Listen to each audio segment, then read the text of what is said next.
It stars Charlie, the cute little puppy. It also stars Janet Stevens, an unsuspecting patient intake coordinator. Janet is studying to be a database administrator, so she has elevated access credentials. Let's get started. Our story begins with a Facebook friend named Bad Guy. He's emailed Charlie's photo to Janet, and that photo is linked with embedded malware to steal Janet's credentials. Janet's on a break right now, and she really wants a puppy. She can't resist clicking on Charlie's photo, and you'll see that on the left.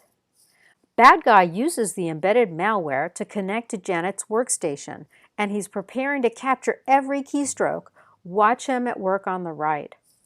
Meanwhile, Janet gets an innocent Facebook login screen, and she doesn't realize she's been phished. Watch Bad Guy's machine on the right. He has a direct connection to Janet's computer.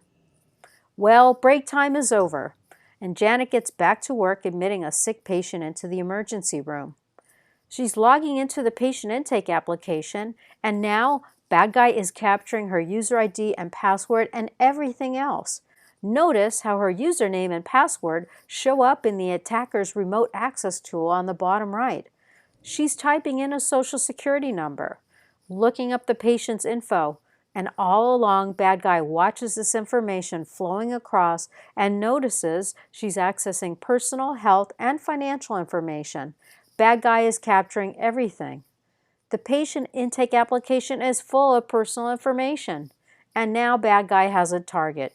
He notes the patient name, I'm a sick man, address, credit card, and other sensitive information. And at this point, he could use additional hacking tools to expand the attack, such as using SQL injection to attack a vulnerable web server and attack the database, or even plant a ransomware attack. SQL injection is one of the most prevalent hacking methods besides phishing today. In our example, Bad Guy has even taken over Janet's computer, and now he's using SQL injection in a vulnerable web form to steal Andy's password. He could use this information to expand the attack. Look at the event description field, and you'll see there's password displayed. Bad Guy continues with his work. He's got passwords from the keylogger and server names from browsing Janet's desktop files. Because he's not been detected and he's traversed the network, Bad Guy can also work directly on the database and file server. Watch him connect to the server and steal the data. He's going to log in as Janet and run a script called Hack to steal both databases and files, including Word and PDF docs. Normally this is done over several weeks and months, with him repeatedly searching for the information. We are compressing this for demonstration purposes. He's just run the hack script, and there's the stolen data, ready for transfer. It contains a wealth of information. Now we've got a breach on our hands. How could we have detected and prevented this attack? First, we can make it more difficult for the attacker to get in and to expand his attack.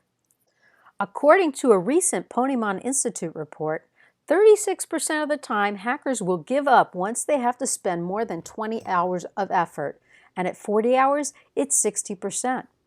So let's rewind our story and learn how a security immune system could have helped. First, we need to block the malware. When Janet clicks on the puppy photo again, the network security layer detects and blocks it from launching. Our security